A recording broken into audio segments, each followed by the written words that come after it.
Hello, I am Dr. Umangi Patel.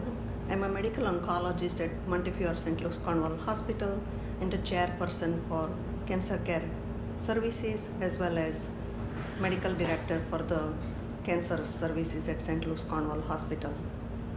Our today's topic would be survivorship for breast cancer patients, life after treatment of breast cancer, and what is next for these survivors. According to the National Coalition for Cancer survivorship starts at the moment of cancer diagnosis and continues throughout the rest of your life. Living with cancer will vary for each person. Discussing the possible short-term and long-term side effects and risk factors with your doctor is an important step to develop an individualized plan for optimal wellness. Now that the treatment is over, you could be asking yourself, what do I do next? Recognizing in your health and knowing them to seek the support can help you through this transitional time. And let's explore some of these important topics that are commonly asked questions. This would help you and your family plan your lifestyle changes, your career changes, as well as make important health decisions. You should be discussing several things with your healthcare provider and physician regarding managing your overall health, primarily chronic side effects of chemotherapy, emotional wellness, follow-up medical care, recognizing physical changes and managing that, along with overcoming the fear of overall outcome. Some of the long-term effects of the breast cancer survivors may experience fatigue, weakness. There will be some physical changes such as following lumpectomy and mastectomy and radiation therapy. There will be change in your breast. There will be some swelling of the extremity. Sometimes dysfunction of the extremity can occur. Lymphedema can occur. Short-term and long-term toxicity due to neuropathy such as tingling and numbness, muscle aches, pains, arthritic joint pains. Along with this, fear, depression, anxiety also can set in. Menopausal symptoms can occur following chemotherapy, and in young patients, even infertility is a concern. Sexual issues may arise, sexual drive and desire may decrease. There may be vaginal dryness and painful intercourse, weight gain, so many side effects that you ought to discuss with your managing physician. Some of the chemotherapy and radiation therapy, especially for left-sided breast cancer, can have side effects and impact on the heart as well as blood vessels. Some of the chemotherapy can cause cardiomyopathy, and radiation therapy to the left side of the breast can also increase the risk for coronary artery disease. Patients who are on hormonal therapy and who have undergone chemotherapy can develop osteopenia, osteoporosis, weakening of the bones. Sometimes patients who have undergone chemotherapy develop some memory lapses as well as their cognitive thought process can be impaired, and they call it a chemo brain. These symptoms needs to be recognized by the patients, keep a diary of it, and discuss with your physician how to handle that, how to manage that, how to improve upon that.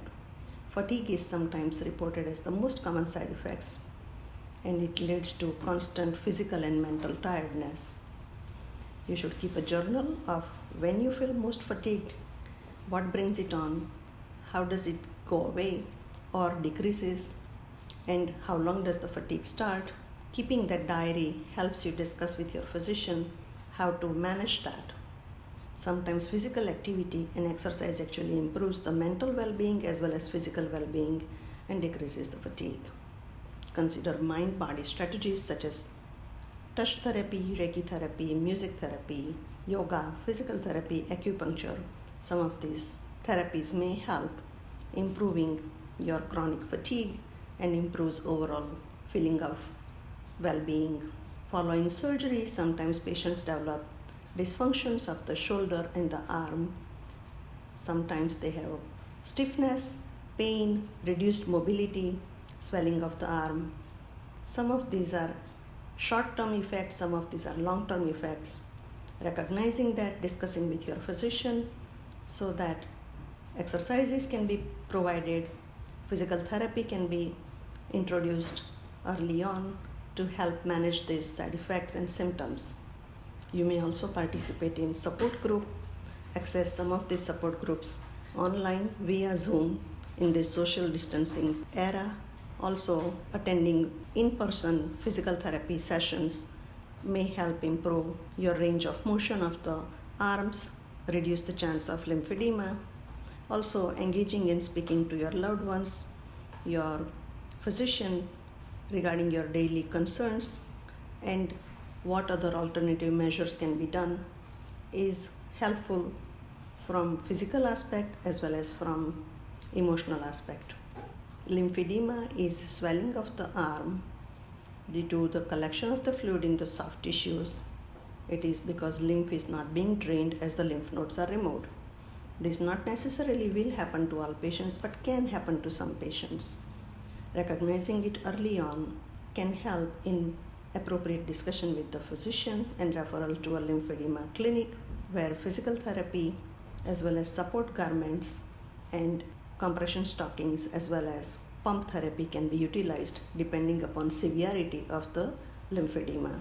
Also recognizing that if there is redness, there is swelling, there is pain, there is fever, then there may be an ongoing superinfection of the swollen arm and it requires antibiotics.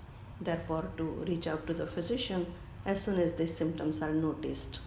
Patients who have undergone chemotherapy sometimes develop tingling and numbness and chronic pain as well as neuropathy. Sometimes patients who have undergone surgery have numbness as well as discomfort at the site of surgical scars. And some of these symptoms can be helped with medications and therefore discussion with your surgeon as well as your medical oncologist would be helpful. You may want to keep a diary of your pain when it comes, how severe it is, how long it lasts, and what makes it somewhat better or what makes it worse. This would help your physician to decide how to manage whether it is with physical therapy or whether it should be with medications.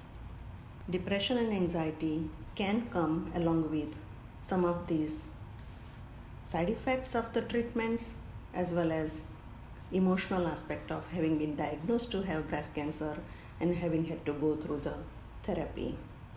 Sometimes you feel, why me? Sometimes you feel you are all alone, but you are not. It is always good to discuss with your care team how you are feeling. That includes your medical oncologist, your radiation oncologist, your physical therapist, as well as your cancer service navigator team. Consider writing down the side effects as well as the feelings that you have to discuss with your physician if you are unable to remember at the time of visit. Attending support groups as well as meeting with other survivors and wellness group certainly helps one to get through this depression and anxiety. Chemotherapy may result into premature menopause. Breast cancer treatment can result into premature menopause. It would lead to, once again, physical and emotional changes. And this would be hot flashes, night sweats, reduced sexual desire, easy fatigability, tiredness, depression, thinning of bones, osteoporosis, irritability, personality changes, weight gain, and lack of sleep. Some of these symptoms can be managed after you discuss with your physician as well as discuss with your friends and family and in your support group. Sometimes medications are helpful, sometimes physical therapy and sleep therapy can be helpful. Sometimes managing and keeping your routine helps.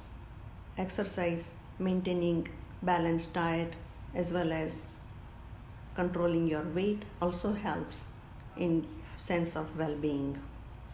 Your heart health as well as your bone health is also important, and the side effects of chemotherapy may cause some cardiac side effects, some bone issues, and when you have bone issues you may notice loss of height, stooped posture, you may notice bones are more brittle and they are easy to fracture. This can be helped with appropriate medications, exercise, as well as supplementation of calcium and vitamin D. Your physician would be monitoring your bone density on an every 2 years basis. Similarly, for cardiac issues, managing your blood pressure, your cholesterol, your lipids, exercise, stopping to smoke, reducing alcohol intake, having healthy lifestyle and healthy diet helps manage as well as prevent these complications. Symptoms that should be recognized for heart problems would be shortness of breath, palpitation, irregular heartbeat, chronic cough, chronic swelling of lower extremities, and fatigue. Chemotherapy related effect on the brain can cause cognitive difficulties, memory issues, attention span may decrease, verbal fluency may decrease.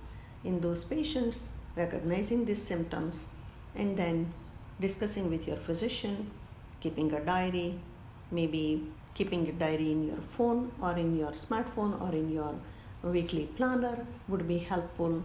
Once again, exercise, healthy lifestyle, proper amount of sleep, managing daily routines, as well as some of the activities such as crossword puzzle, memory apps, games, as well as reading books certainly helps. Have conversation in quiet places so that you can remember what was discussed and try to rethink that through your brain again to keep it in your memory bank. The key important aspect of survivorship would be regular self-paced exam by your physician on a scheduled interval every 3 to 6 months for first 3 years, then every 6 to 12 months for subsequent 2 years, and then yearly thereafter. Importance of breast imaging with mammogram and sonogram within 6 months of completion of the treatment, and then every 6 to 12 months thereafter based on the findings and recommendation by your physician is important. There are plenty of support services at national level as well as locally, and those resources one should tap into. At Montefiore St. Luke's Cornwall Hospital, we have several survivorship programs that you would be able to see on these slides, and each individual patient has different needs and that can be managed through this support group. So I would encourage our patients to look into these support services that are available at St. Luke's Cornwall Hospital and try to attend some of them to see what would suit your needs. Thank you very much for listening. Hope this helps. Please feel free to reach out to our Montefiore St. Luke's Cornwall Hospital Cancer Navigation team if you have any questions. Have a good day.